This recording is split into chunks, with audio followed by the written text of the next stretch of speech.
नमस्कार, स्वागत अभिनंदन आप सभी का। मैं हूं आपके साथ हरिपाल सिंह और आज हमारे साथ खास प्रोग्राम में स्वामी प्रवक्तानंद और जो महामंडलेश्वर भी हैं और साथ ही भाजपा के बड़खेड़ा विधानसभा से विधायक भी आज हमारे साथ, उनसे बातचीत करेंगे। आपसे जानना चाहूंगा कि जिस तरह से आप एक साधु थे, सन्यासी थे, आपके आध्यात्मिक तरफ पूरा जीवन रहा, लेकिन आध्यात्मिक की तरफ से आप राजनीतिक में किस तरह से आए और इसके पीछे श्रेय किसका मानते हैं? आप क्या मानते हैं कि जो राजनीति है, जो आध्यात्मिक है, दोनों धर्मों को कैसे साथ निभाते हैं? ये सारा संसार जो है विधि के नियम के अनुसार चलता है। हमारे और आपके चाहने से नहीं होता है जी। हानि लाभ जीवन मरण ये सब यश अपयश ये सब विधि के अनुसार होता है। तो इसमें हम कहें कि हम आए तो ऐसा नहीं कह सकते। ये ईश्वर की प्रेरणा से होता है और जिस ओर ईश्वर ले जाना चाहता उधर ही इंसान जा सकता है। जैसे कहा कि नट मरकट ये सबय नचावत राम खगेश देश वेद असिगावत। नहीं, देखा जाता है कि जो आध्यात्मिक जीवन होता है मनुष्य का वो एक दूसरी तरफ होता है और जो राजनीतिक सफर होता है वो एक दूसरी तरफ, दोनों के दो छोर हैं। तो उनको दोनों छोरों को किस तरह से आप एडजस्ट करते हैं? देखिए, अगर आध्यात्मिक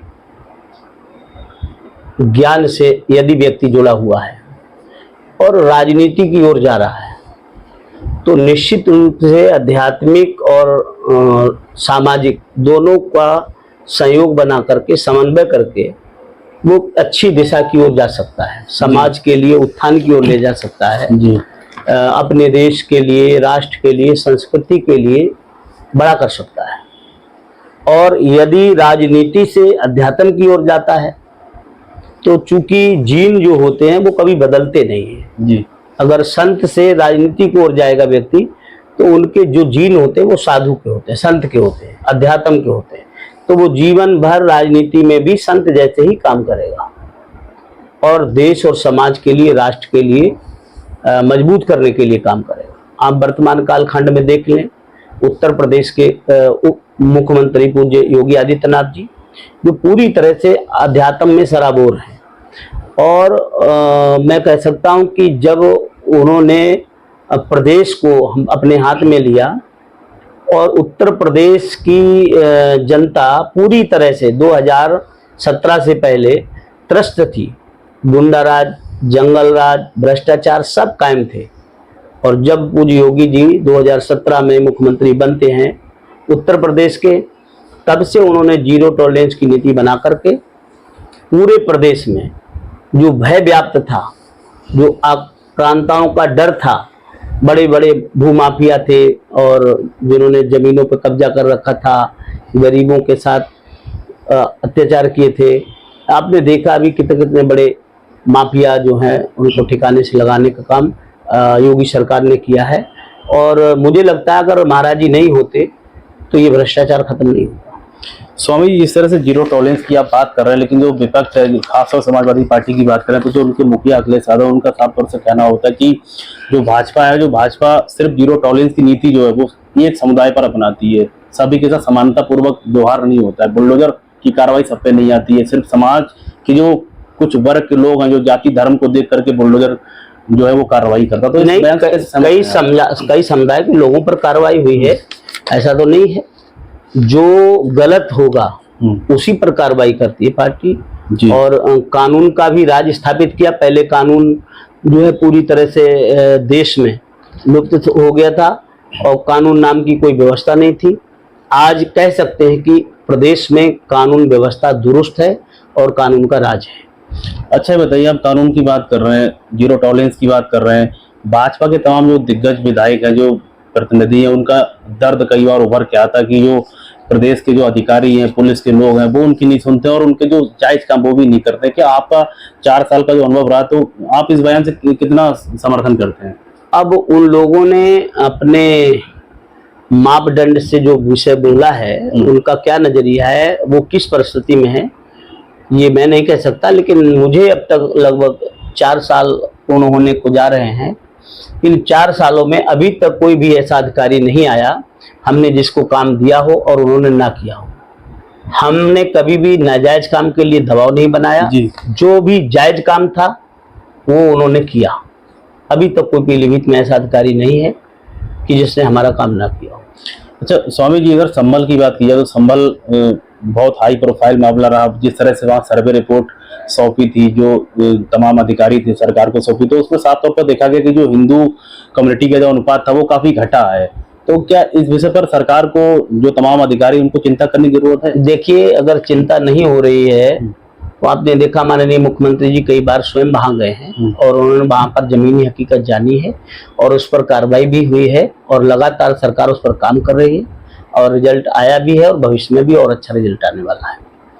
अच्छा, जो राम भद्राचार्य जगत गुरु हैं, उनका भी कुछ दिन पहले बयान आया था कि जो पश्चिम की जो पूरी बेल्ट है, जो जिलों की, जहाँ मुजफ्फरनगर हो, कैराना हो, शामली, तमाम जो जिले हैं, उनको उन्होंने साफ तौर पर दर्शाते हुए कहा कि जो पश्चिम के तमाम जिले हैं वो मिनी पाकिस्तान बन गए हैं। हालांकि उससे पहले जो वो संगीत सोम आपकी पार्टी के पूर्व विधायक हैं, उन्होंने भी कई बार इस तरह के बयानों को दिया था। लेकिन एक जगत गुरु इस तरह के बयान दे रहे हैं, तो आपको लगता है कि शब्दों का चयन ऐसे नहीं करना चाहिए? देखिए, जगत गुरु होने के साथ साथ उनके ऊपर बड़ा दायित्व है और देश उन्हें सुनता भी है और उनकी बताए हुए मार्ग का अनुसरण भी करता है। उन्होंने अगर कोई विषय उठाया है तो निश्चित रूप से कहीं ना कहीं उनको लगा होगा और उन्होंने इस विषय को रखा है, तो उनका दायित्व है, उन्होंने अपने दायित्व का निर्वहन किया है। तो आप मानते हैं कि जो पश्चिम की जो तमाम बेल्ट है वो पाकिस्तान बन रहा है धीरे धीरे? देखिए, ये बयान पूज्य महाराज जी का है, जगत गुरु जी का है, तो मेरा मानना और ना मानना अलग विषय है, पर उन्होंने जो विषय रखा है वो उनका अपना बयान है और उन्होंने जो कहा है तो कहीं ना कहीं बड़े नजरिए से कहा होगा और कहीं ना कहीं अगर हमारी बात की जाए तो हम एक जनप्रतिनिधि, संत के साथ साथ जनप्रतिनिधि भी हैं, तो हमारे लिए भी उस चीज को कहीं ना कहीं अपने नजरिए से देखना है और हमारी सरकार उस पर काम कर रही है लगातार। और अगर ऐसा होगा तो उसमें हमारी सरकार तत्पर है और काम कर रही है और महाराज जी ने अपना जो बयान दिया है, उनका अपना धर्म था, उनका दायित्व था, उन्होंने निर्वहन किया। अच्छा स्वामी जी, एक सवाल और आपसे। इस तरह से जो योगी आदित्यनाथ हैं वो यूपी के सीएम है, खुद एक साधु संत हैं, जिस तरह विपक्ष आरोप लगाता कि जो योगी जी है वो धर्म देखकर, जाति देखकर लोगों के साथ जो असमानता करते हैं। आप भी एक साधु हैं, सन्यासी हैं, विधायक भी हैं, सिटिंग आपकी सरकार है, तो क्या आपके स्तर से ऐसा कोई मतभेद या कोई असमानता आपके स्तर से, क्या ऐसा कुछ है जिस तरह? देखिए, जैसे मैं सबसे पहले तो ये कहना चाहूंगा कि बरखेड़ा की ईमानदार देवतुल जनता ने अपना मत का सहयोग देकर के मुझे विजयी बनाया और इसमें जनता का बहुत बड़ा आशीर्वाद रहा है।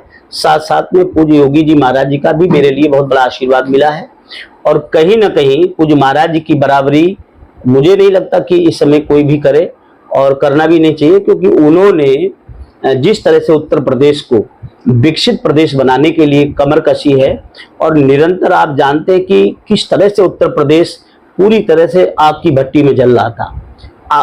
आज यहाँ हो रहा है, कल दंगा वहां हो रहा है, आज मुजफ्फरनगर में हो गया, कल फला जगह कांड हो रहा है, तो यही सब दंगे होते थे। लेकिन अब जब से योगी जी महाराज जी आए हैं उत्तर प्रदेश में, आपने देखा है कि कहीं भी कोई भी एक दंगा नहीं हुआ है।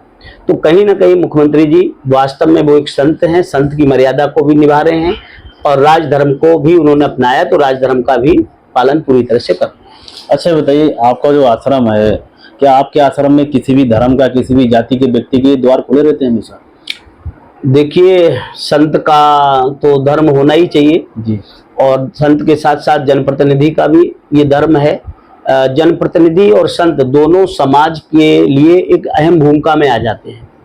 उनके लिए एक परिवार सीमित नहीं होता है, वो एक परिवार के विधायक नहीं होते, एक परिवार के संत नहीं होते। संत पूरे राष्ट्र का, समाज का, संस्कृति का होता है और जनप्रतिनिधि होता है जिस क्षेत्र की जनता उसको चुनती है, उस पूरे क्षेत्र का, कार्य क्षेत्र का वो जनप्रतिनिधि होने के नाते परिवार का मुखिया कहलाता है। तो मुखिया का धर्म बनता है कि अपने क्षेत्र से आए हुए हर व्यक्ति के लिए दरवाजे खुले रखें।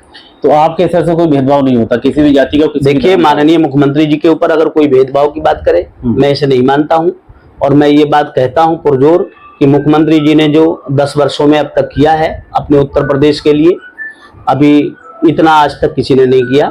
मुझे लगता है कि भविष्य में कोई हो ना हो पता नहीं, लेकिन पहले कोई ऐसा नहीं हुआ जितना माननीय मुख्यमंत्री जी ने काम किया उत्तर प्रदेश के लिए। अच्छा, आगे बढ़ते हैं। स्वामी जी बताइए, 4 साल हो गए आपके कार्यकाल होने वाले हैं, तो जब आप चुनाव मैदान में आए तो आपने तमाम अपनी जनता से बातें की होंगी कि बरखेड़ा विधानसभा में ये काम हो तो बेहतर है, जनता को इससे फायदा मिलेगा। तो आपको क्या लगता है कि 4 साल में आपने कौन से काम किए हैं, अभी कौन सा ऐसा काम है जो होना बाकी है? खासतौर से अगर बात की जाए तो आप गजरौला को तहसील बनाने की लगातार मांग करते आए आप लोग, इससे पहले भी। तो आपको लगता है कि कौन सा ऐसा काम है जो अभी बाकी समय में होना बहुत जरूरी है, जिससे जनता का सीधा उससे फायदा हो सकता है? मुझे लगता है, मैं अपने मुख से कहूँ तो ये शोभा नहीं देता, लेकिन लोगों के द्वारा हम सुनते हैं, जो क्षेत्र से जनता आती है वो कहते हैं कि स्वामी जी 70 साल जब से देश आजाद हुआ तब से इतिहास के पन्नों में पहली बार बरखेड़ा विधानसभा में इतना काम हुआ है। चाहे वो पुलों का जाल हो, चाहे वो रोडों का जाल हो, चाहे वो पुलियों की जाल हो, चाहे किसी भी क्षेत्र में आप चले जाएं, पूरी बरखेड़ा विधानसभा में जो बरसों से पुलियां नहीं बन पाई थी, जर्जर पड़ी हुई थी, लोगों को आना जाना मुश्किल होता था, आज हम लोगों ने एक एक काम को ढूंढ करके कराने का प्रयास किया है।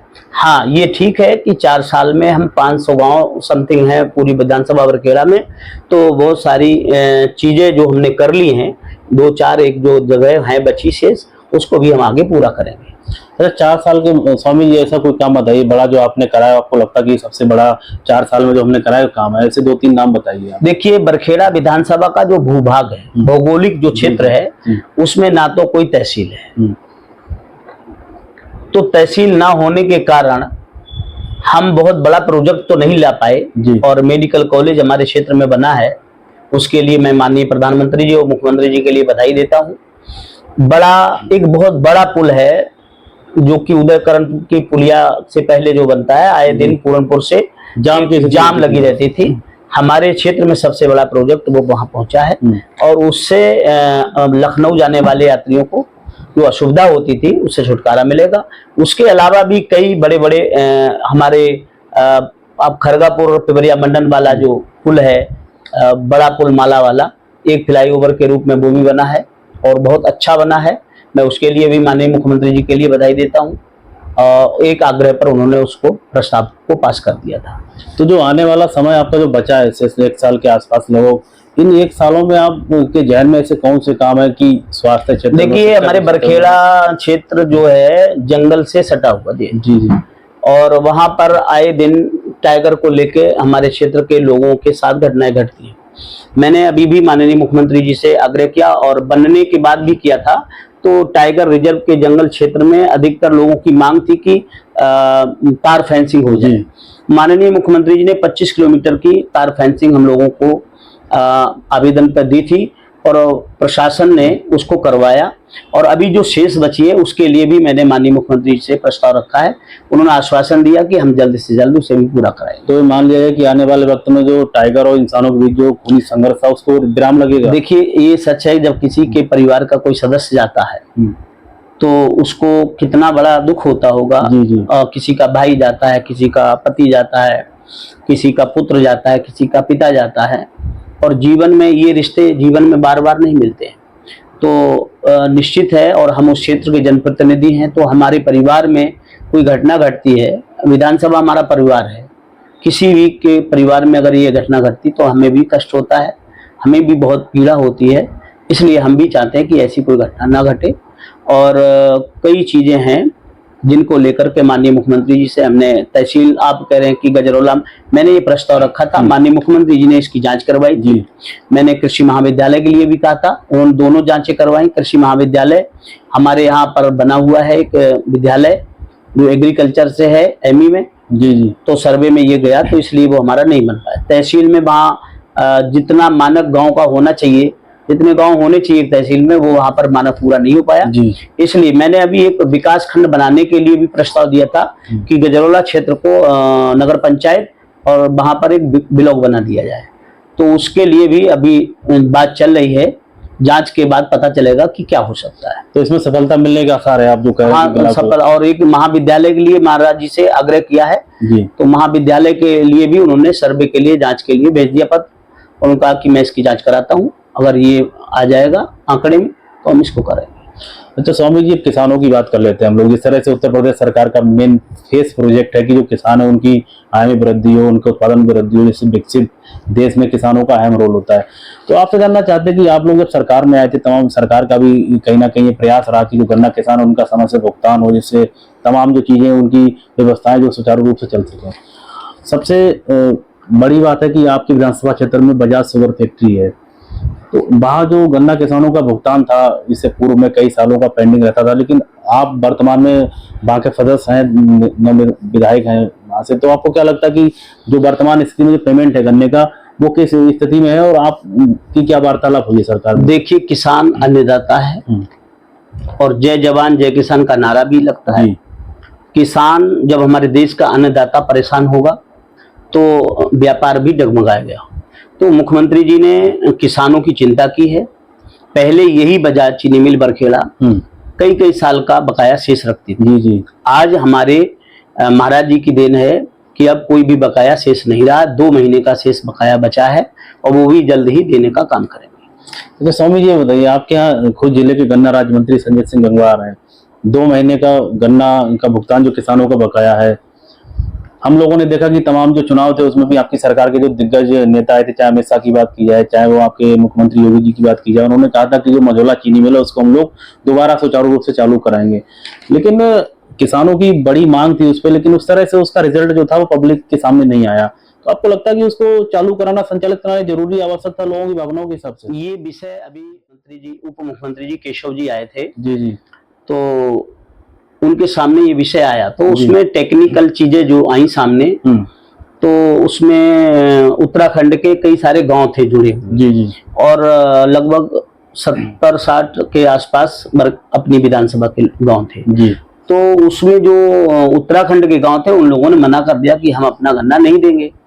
तो ऐसी चीजें टेक्निकली आई हैं जिससे कि उस फैक्ट्री को बता रहे चालू कराने में असुविधा हो रही है। बाकी तो ज्यादा जानकारी उसके बारे में मुझे नहीं है। तो अपनी विधानसभा में लगातार प्रयास करें गन्ना किसानों का भुगतान समय से हो सके, समय से भुगतान हो, हमारा अन्नदाता किसान सुख और समृद्धशाली बने, ऐसी हमारी भावना है। और हर किसान की आय डबल हो। और मैं तो कहता हूं कि जिस तरह से हमारा किसान आज समृद्धशाली बना है, जी, पहले हमने कभी नहीं देखा। आज किसान हमारा समृद्धशाली है और सुदृढ़ भी बना है, मजबूत भी बना है। अच्छा स्वामी जी, आप लोग जिस तरह से जो सरकार है भाजपा की, चाहे जो मुख्यमंत्री हो, तमाम मंत्री हैं, आप लोग खुद जीरो टॉलरेंस, किसानों की आय में वृद्धि, तमाम शिक्षा व्यवस्था में, सड़कों को लेकर के तमाम क्षेत्रों में आप विकास की बात करते हैं, लेकिन जो विपक्ष के लोग हैं वो आपको हर बार इन्हीं सवालों में कटघरे में खड़ा कर देते हैं। वो कानून व्यवस्था की बात हो, महिला सुरक्षा की बात हो, तो आपको लगता है कि 2027 के चुनाव में इन जो विपक्ष जिन मुद्दों पर बात कर रहा है, जिन दावों को कर रहा है, इनका कोई प्रभाव चुनाव में देखने को मिलेगा 27 में? देखिए, अब इनके पास कुछ बचा तो है नहीं। इनको मौका दिया था जनता ने प्रदेश की, उस मौके को ये भुना नहीं पाए। ऐसा नहीं कि समाजवादी को या बीएसपी को पूर्ण बहुमत से सरकार नहीं दी। जी। उत्तर प्रदेश की जनता ईमानदार है। मैं फिर कह रहा हूं कि इन्होंने बहन जी को भी पूर्ण बहुमत से सरकार दिलाई थी और इन्होंने उनसे त्रस्त होकर के मुख्यमंत्री श्री अखिलेश यादव जी को भी सरकार दी। इन लोगों ने, जनता ने तो इन्हें सर पर और पलकों पर बिठाने का काम किया, पर इन लोगों ने जनता को पलकों पर नहीं बिठाना। आज अगर 2017 में योगी जी जब मुख्यमंत्री बने और उन्होंने जब मेहनत की 5 वर्ष तक, जनता ने मोहर लगा दी 2022 में पुनः मुख्यमंत्री बना करके। तो जनता ईश्वर का रूप है और जनता जब चाहे जिस सत्ता को बदलना चाहे बदल सकती है। इसलिए आज योगी जी और मोदी जी दोनों लगातार जनता के जनहित कल्याणकारी योजनाओं को जनता तक पहुंचाने का काम कर रहे हैं। क्यों? क्योंकि इस जनता के बीच में हमें 5 साल बाद जाना है, इसीलिए हम लोग लगातार काम करते हैं। और अभी हमारा सेवा पखवाड़ा चालू है। हम लोग 17 तारीख से माननीय देश के प्रधानमंत्री श्री नरेंद्र मोदी जी का जन्मदिन था, उसी दिन से हमारा सेवा पखवाड़ा चालू है। और इस पखवाड़े में हम लोग 2 अक्टूबर तक लगातार पूज्य गांधी जी की जयंती तक सेवा के प्रकल्प के साथ साथ गांव-गांव जाएंगे, जन जन में जा रहे हैं लगातार। और कई कार्यक्रम हैं उसमें बीच में। अभी हम लोगों ने युवाओं के माध्यम से रक्तदान शिविर भी आयोजित किए गए थे और उसमें रक्तदान भी कई युवाओं ने किए हैं। बहुत सारी योजनाएं हैं जो हमारे सेवा पखवाड़ा में लगातार चलती रहेंगी। जी, तो स्वामी जी एक सवाल और है कि जिस तरह से प्रधानमंत्री मोदी ने जो एक आश्वस्त जो लोग थे उनको लेकर के बेहतर योजना बनाई, इससे जो 5 लाख तक का इलाज है आयुष्मान कार्ड के जरिए, उससे हर व्यक्ति को स्वस्थ होने का एक अधिकार है। अच्छी बात है, अच्छी पहल की सरकार ने, क्योंकि आम आदमी को इलाज नहीं मिल पा रहा था, लेकिन अब 5 लाख का वो इलाज मुफ्त कहीं भी करा सकता है। आपने देखा होगा कि इस समय एक समस्या आती है कि शहर में जो तमाम हॉस्पिटल्स हैं प्राइवेट जो उनसे जुड़े हुए हैं, लेकिन वो लोग इलाज करने में, उनको भर्ती करने में कई बार समस्याएं खड़ी करते हैं। तो आप लोगों ने क्या अफसरों से इस तरह की कोई बातचीत की कि इसमें बेहतर तरह से इंतजाम किए जाए, इससे लोगों को कुछ कठिनाई परेशानी ना हो? मैं आपको एक बात बताऊं जी, आप भी जानते, मैं भी जानता हूं। जी, कुछ समय पहले जब आयुष्मान कार्ड योजना नहीं थी तो किसी के परिवार में जब बहू को बीमारी होती थी, पिता को बीमारी होती थी, बेटे को होती थी या भाई को होती थी, माँ को होती थी, तो या तो जमीन गिरवी रखनी पड़ती थी या फिर जेवर गिरवी रखना पड़ता था इलाज के लिए। पर देश के प्रधानमंत्री जी ने और मुख्यमंत्री जी ने आयुष्मान कार्ड योजना को देकर के लोगों में एक बड़ा काम किया। आज अगर कहीं पर कोई हॉस्पिटल ये बात कहता है जी, कि हम नहीं कर सकते हैं, तो ये उनकी नादानी है। इस सेवा का मौका है, अमृत काल चल रहा है और अमृत काल में अच्छा काम करने के लिए कभी पीछे नहीं हटना चाहिए। वैसे अब तक जितने भी हमारे पास लोग आए जी, अगर उनका आयुष्मान कार्ड था तो भी हम लोगों ने उनकी मदद करवाई, और आयुष्मान कार्ड नहीं था तो हमने पूज्य योगी जी के माध्यम से सीएम फंड से मैंने स्वयं जी, सैकड़ों पत्र लिखे हैं, और जितने भी पत्र लिखे हैं कोई भी अभी तक ऐसा पत्र नहीं गया जिसमें उनको राहत न मिली। तुरंत सीएम फंड से उनको आर्थिक मदद मिली और उन्होंने हमें धन्यवाद भी बोला। मैं उसके लिए भी अपने उत्तर प्रदेश के मुख्यमंत्री जी को धन्यवाद देता हूं कि आज तक मेरा कोई भी पत्र ऐसा नहीं गया जिसमें उन्होंने पैसा न दिया हो। जी, जी, अच्छी बात है, अच्छी पहल आप बता रहे हैं कि तमाम जो लोग थे उनका इलाज आपके सर से हुआ, मुख्यमंत्री जी ने उनको पैसा दिलाया। तो स्वामी जी अगला सवाल पूछते हैं आपसे। आप लोग जीरो टॉलरेंस की बात करते हैं, लेकिन आपके कानपुर में एक विधानसभा किदवई नगर, वहाँ के जो विधायक हैं भाजपा के महेश त्रिवेदी जी, उन्होंने क्या था कुछ दिन पहले भरी जनसभा में एक बात कही थी कि वो ईमानदारी से 10% कमीशन जो विधायक निधि में लेते हैं। क्या आपको लगता है कि उत्तर प्रदेश के तमाम जो जनप्रतिनिधि हैं, चाहे विपक्ष के हो या भाजपा के हो, कि विधायक निधि, देखिए ये उनका स्वतंत्र बयान है, किस परिस्थिति में लिया गया या नहीं लिया गया अभी तक मैंने देखा नहीं है, ऐसी मेरे पास कोई जानकारी नहीं है। तो आपको लगता है कि भाजपा के जो वर्तमान विधायक हैं इस तरह के बयान दे रहे हैं, तो जब मैंने अभी देखा ही नहीं तो मैं उसके विषय कैसे बोल सकता हूँ। अच्छा, चलिए अगला सवाल पूछता हूँ आपसे। 2022 में आपको भाजपा से टिकट मिलता है, आपको 82,000 के आसपास जो बरखेड़ा विधानसभा की जनता है वो आपको अपार जन समर्थन देती है। आप भी मंत्रिमंडल की रेस में थे लेकिन कहीं पीछे रह गए, शहर विधायक संजय सिंह गंगवार को मंत्री बना दिया गया। तो स्वामी जी के दिल में कोई कसक है ऐसी कि 82,000 से जीते फिर भी मंत्रिमंडल में जगह नहीं मिली? देखिए ये हमारा सौभाग्य है जी कि हम मंत्री नहीं बनाए गए जी, हमें सीखने का मौका मिला जी, और हमारी पार्टी एक माँ की भूमिका में है जी, हमारा शीर्ष नेतृत्व जो है वो बहुत बड़ा है, और किसी भी कार्यकर्ता को अगर जिम्मेदारी मिलती है तो कहीं ना कहीं उसके अनुभव के आधार पर मिलती है, और उन अनुभवों में जो खरा उतरा उनको जिम्मेदारी दी गई संगठन के द्वारा, और आगे भविष्य में अगर किसी को जिम्मेदारी मिलती है तो वो नेतृत्व ही निर्णय लेगा, उसमें हम तो कोई कसक नहीं है, मतलब हम नहीं, मेरे अंदर ऐसी कोई भावना नहीं। अच्छा स्वामी जी, अंतिम सवाल है आपसे।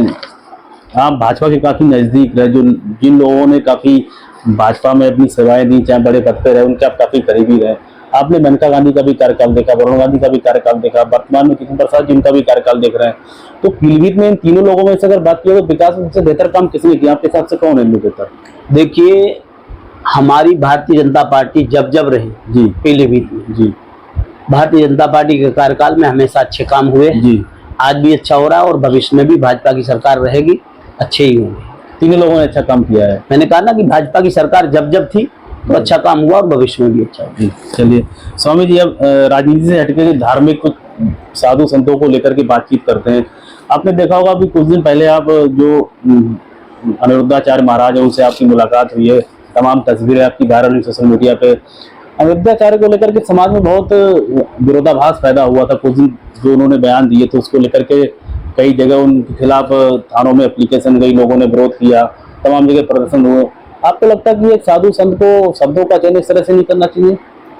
देखिए, मैं आपको एक बात बताऊं, जी संत और आचार्य जो हैं, इनकी भूमिका समाज में अलग होती है जी और उन्होंने अपनी भूमिका के दायित्व का निर्वहन किया और किस नजरिए से उन्होंने इस विषय को समाज के बीच में रखा, जो संदेश दिया है, तो उन्होंने अपने नजरिए से रखा है। एक आचार्य, एक संत अपने कर्तव्यों का निर्वहन करता है, समाज की जिम्मेदारी और संस्कृति की जिम्मेदारी संत और आचार्य के पास है। हमारी बात करें तो हम संत के साथ साथ एक राजनीति से भी जुड़े हुए हैं जी। दूसरी बात, जो मेरा मापदंड है वो ये है कि सिया राम मैं सब जग जानी, करऊं प्रणाम जोर जुग पानी, प्रभु न गाहे पाप पूर्ण गुण दोषु। ईश्वर में रहने वाला व्यक्ति, भक्ति में लीन व्यक्ति और भगवान जी, अगर कोई व्यक्ति अच्छा करता है तो उसका परिणाम अच्छा भोगेगा और बुरा करता है तो वो बुरा भोगेगा। नहीं बिल्कुल, गुरु नानक देव जी ने कहा था, कबीरा तेरी झोपड़ी गलकट्टों के पास, और जो जैसा करेगा पाएगा तू क्यों हो तू आस। तो यहाँ कोई बचता नहीं, जो जैसा कर्म करेगा वैसा फल भोगेगा। इसी में उन्होंने अपनी अगर ये विषय को रखा है तो उन्होंने अपने आचार्य धर्म का पालन किया और संत का धर्म का पालन किया, तो उसमें मैं बहुत ज्यादा नहीं जाना चाहता। अच्छा स्वामी जी, आप खुद एक संत हैं, आप उनसे मिले भी हैं, वो भी कथावाचक हैं, तमाम लोग उनके अनुयायी हैं, उनको लोग मानते हैं, सुनते हैं, उनका फॉलो करते हैं। आपको लगता है कि जिस तरह से उन्होंने कहा कि 25 साल की जो युवती है जब वो आती है तो उसकी जो जवान हो जाती है, 4 जगह मुंह मार के आती, तो किसी युवती को, किसी महिला को इस तरह का चरित्र प्रमाण पत्र किसी कथावाचक को? मैंने कहा ना, उनका मापदंड, उनका नजरिया, उन्होंने अपने नजरिए से कहा। हमारा जो नजरिया है, सिया राम मैं सब जग जानी, करऊं प्रणाम जोर जुग पानी, जड़ चेतन जग जीव जग सकल राम मैं जान, बंदऊ सबके चरण पद सदा जोर जुग पानी। आप जवाब नहीं देना चाह रहे हैं? नहीं, मैं तो कह रहा हूँ उन्होंने अपने नजरिए से अपना बयान दिया और मेरा जो नजरिया है इस समाज और संस्कृति के प्रति, मैं कह रहा हूँ एको ब्रह्म द्वितीय नास्ते न भूतो न भविष्यते सर्वम खल्विदम ब्रह्म। नहीं तो आप उनके बयान से सहमत हैं? क्या उन्होंने कहा? मैंने कहा ना, उन्होंने अपने नजरिए से अपनी बात रखी और मैं अपने नजरिए से अपनी बात कर। अच्छा, उनके सवालों को आगे बढ़ाते हैं। उन्होंने एक और बयान दिया था, अनुद्धाचार्य महाराज ने कहा था कि आजकल के जो समाज के जो लड़का लड़की हैं वो लिविंग में रहते हैं, वो अब भारत का कल्चर नहीं, वेस्टर्न का कल्चर है। इसमें कोई दौरान नहीं कि भारत का कल्चर नहीं है लिविंग में रहना, लेकिन उन्होंने इस तरह से कहा कि लिविंग में लोग रह करके चरित्रहीन हो रहे हैं, चरित्र वो अपना नहीं बचा पा रहे हैं। तो क्या आप मानते हैं कि इस तरह की जो कल्चर है वो समाज में कहीं ना कहीं? मैं आपसे एक बात पूछना चाहता हूँ, आप अगर कहीं पर बैठे हैं और जमीन में एक कुआं है और नेत्रहीन व्यक्ति उधर से आ रहा हो जी, और वो आगे कदम बढ़ा रहा हो धीरे धीरे, और आप वहां बैठे हो और आपको दिख रहा कि 2 कदम दूरी है कुएं की और ये गिर जाएगा, तो आप क्या करोगे? उसको बचाने का काम करेंगे। कुछ तो बोलोगे कि भाई हट जाए इधर से, ये रास्ता अच्छा नहीं है, तुम गिर जाओगे कुएं। तो अगर कोई व्यक्ति समाज हित में, संस्कृति हित में और हमारे लोगों को सही दिशा देता है, उनको अवगत कराता है, तो मुझे लगता है उनका अपना नजरिया है। तो समाज के हित में उन्होंने ये बयान दिए थे, अनुद्धाचार्य ने जो बोला था, आपके हिसाब से आप क्या करोगे? आप कुआं के सामने आदमी आ रहा है और वो गिरने ही वाला, आप क्या करोगे? आप क्या कहोगे? उसे मर जाने दोगे, बचाओगे? नहीं, बचाने का प्रयास करेंगे। तो वो तो आपको गाली भी देगा कि मैं जा रहा था, मुझे रोक दिया। उसे थोड़ी मालूम कि वहां आगे कुआं है, गिरने वाला है। तो आपके कहने का मतलब है कि जो लोग कर रहे हैं वो कुएं में गिरने का काम कर रहे हैं, इसलिए उन्होंने बचाने का प्रयास किया। कोई भी आचार्य है, कोई संत है, परिवार का मुखिया है जी, कौन नहीं चाहता हमारा परिवार ठीक रास्ते पर रहे? सब चाहते हैं, नहीं चाहते। तो लोगों ने उनका विरोध क्यों किया फिर देश में तमाम जगह उनकी खिलाफ? मैं उनके समर्थन की बात नहीं कह रहा हूँ, उन्होंने जो विषय रखा, जो बात कही, उन्होंने अपने नजरिए से कही। मैंने अपना नजरिया बता दिया कि सिया राम मैं सब जग जानी, मतलब हमारे दृष्टि में एक को ब्रह्म द्वितीय नास्ते, मतलब परमात्मा समस्त रूपों में विद्यमान है, ठीक है। प्रभु न गाहे पाप पूर्ण गुण दोषु जी। ईश्वर और भक्त किसी के अच्छे बुरे कर्मों पे दृष्टि नहीं रखता है, और उन्होंने जो कहा है समाज हित में, तो उनका अपना एक नजरिया है। अगर उससे समाज को लाभ हो रहा है, लोग भटकने से बचते हैं, तो अनुसरण में करना चाहिए। तो स्वामी प्रवक्तानंद जी क्या मानते हैं कि इस तरह के बयान देने चाहिए, इस तरह के बयानों से बचना चाहिए, समाज के हित में है या नहीं? आपको क्या लगता है? मैंने दोनों बातें कह दी। मैंने कहा कि हमारा नजरिया अपना अलग है, उनका नजरिया अलग है। जी। उन्होंने जो विषय रखा और अगर वो समाज हित में है, उससे बच्चे और बच्चियां बच सकते हैं गलत रास्ते से, तो उसको अपना लेने में क्या दिक्कत है। संत और आचार्य नहीं बोलेंगे समाज में अच्छी बात, कौन बोलेगा। इतना ऐसा गलत या कोई अनाचार तो नहीं है कि किसी को सही रास्ता बताओ। तो सही रास्ता बताया आपके हिसाब से। अच्छा, अगला सवाल आपसे पूछते हैं, उन्हीं से जुड़ा हुआ है। जिस तरह से महाराज जी ने बयान दिया था अनिरुद्धाचार्य ने, उनके खिलाफ तमाम जो लोग थे वो सड़कों पर उतर आए। उन्हीं में से दिशा पाटनी बॉलीवुड की एक्टर है जो अपने बरेली में रहती है। जब वो उनके खिलाफ उतरा, दिशा पाटनी ने बयान दिया अनिरुद्धाचार्य के खिलाफ, तो अनिरुद्धाचार्य के सपोर्ट में जो कुख्यात गैंगस्टर है, जिसमें अब बिश्नोई, लॉरेंस बिश्नोई, रोहित गोदारा है, उस दिन आपने देखा होगा कि बरेली में उनके घर पे फायरिंग करा दी गई दिशा पाटनी के यहाँ। उसके बाद हालांकि आपकी उत्तर प्रदेश पुलिस ने उनको इनकाउंटर मार गिराया था। आपको नहीं लगता कि कथावाचक हैं, साधु संत हैं, इस तरह समाज में जो माहौल पैदा हो रहा है, उनको अपने शब्दों का चयन नहीं करना चाहिए? मैंने कहा ना कि उन्होंने अपने नजरिए से जो भी शब्दों का चयन किया है, अगर समाज को लगता है ये हमारे हित में तो ठीक है, अगर हित में नहीं है तो हम कोई जबरदस्ती तो कोई हमारे ऊपर थोपेगा नहीं। जी जी। किसी का बयान हमारे लिए बदल सकता है, किसी का बयान हमारे लिए नहीं बदल सकता है। आपने अपना विषय हमारे सामने रखा, हमने स्वीकार किया, हमने अस्वीकार कर दिया। आपने पत्र हमारे लिए भेजा, हमने ले लिया, हमने नहीं लिया तो आपकी बात वापस चला जाएगा। अगर उन्होंने ये विषय रखा, अगर किसी को समाज को उससे फायदा है तो मानना चाहिए, और समाज को उससे तकलीफ है तो नहीं मानना चाहिए, क्या दिक्कत। अच्छा, अगला सवाल आपसे पूछता हूँ महाराज जी। महाराज हैं, बहुत पूजनीय महाराज हैं, तमाम लोग उनके अनुसरण करते हैं, लोग मानते भी हैं प्रेमानंद महाराज जी को। उन्होंने इस तरह से बयान दिया कि जो हमारे समाज में 100 लड़के लड़की दोनों के लिए बोला था उन्होंने कि लड़के लड़की जो हैं उसमें से चरित्रवान 2-4 ही होते हैं, क्योंकि आजकल जो दौर चल रहा है जो लिविंग में रहने का, आज ब्रेकअप, कल दोबारा दूसरे पुरुष से, फिर तीसरे व्यक्ति से ब्रेकअप, चौथे से। तो उन्होंने कहा था कि जो आज के दौर में जो चरित्रवान है वो 100 में 2-4 ही होते हैं। तो क्या साधु संतों को चरित्र प्रमाण पत्र बांटना चाहिए इस तरह से? आपने देखा है संत समाज सिरोही भाग है। देश को आज तक मार्गदर्शन देने का काम संत समाज ने किया है जी, और वो एक अच्छे संत हैं। उन्होंने अपनी बात रखी है तो बच्चों को उनका अनुसरण करना चाहिए। और इसका मतलब ये नहीं कि उन्होंने जो शब्द कहे हैं तो उनकी मंशा कोई गंदी हो। माँ बच्चे को डांटती है कि जा तू दूध पी ले, नहीं तो भूत आ जाएगा, प्रेत आ जाएगा। वहां होता नहीं है कोई भूत प्रेत। उनकी मंशा होती कि ये बच्चा दूध पी ले और बलवान बने, बलिष्ठ रहे, बुद्धिमान बने, समझदार बने, दूध को पिएगा, स्वस्थ रहेगा। भूत से कोई मतलब नहीं वहां। इसी तरह से अगर उन्होंने ये शब्द कहे हैं तो उनका कोई दुर्भावना या समाज के बच्चे बच्चियों के प्रति कोई गंदा भाव नहीं होगा। पर निश्चित रूप से अगर उन्होंने ये शब्द कहा है तो मुझे लगता है उनका अपना एक मापदंड है और उन्होंने मापदंड के आधार पर तौल के ही बोला होगा। और बहुत सारी चीजें हैं जैसे हम लोग नहीं चाहते, उसके बाद भी सीख मिलती है। मनुष्य का जो शरीर है ये गलती का पुतला है। जी जी। इससे शरीर से कहीं ना कहीं गलतियां होती हैं जी। और गलती जब होती है तो एक रास्ता भी निकल के आता है, और रास्ता निकल के आता है, फिर उस रास्ता को चुनना ये हमारा और समाज का कर्तव्य है। आप ऐसे महामंडलेश्वर तो आप मानते हैं कि जो रिलेशनशिप में जो रहने की परंपरा वो गलत है समाज में? देखिए, पहले इस तरह की परंपराएं नहीं थी, और कहीं ना कहीं समाज जब दिशा से दूसरी दिशा की ओर बढ़ता है तो जो समाज के चिंतक हैं उनको कहीं ना कहीं आकर के, आपने देखा ऋषि दधी जी ने जब देश और समाज के ऊपर अत्याचार हुआ और जब लगा कि ये देश रसातल में चला जाएगा तो उन्होंने अपने शरीर को ही दान कर दिया इंद्र का वज्र बनाने के लिए। आपने देखा जब समुद्र मंथन हुआ, 14 रत्न निकले, उसमें एक विष का कलश भी निकला। अगर वो कलश विष जो है पूरे देश में छोड़ दिया जाता, पूरी सृष्टि नष्ट हो जाती, तो भगवान शिव को उसको धारण करना पड़ा।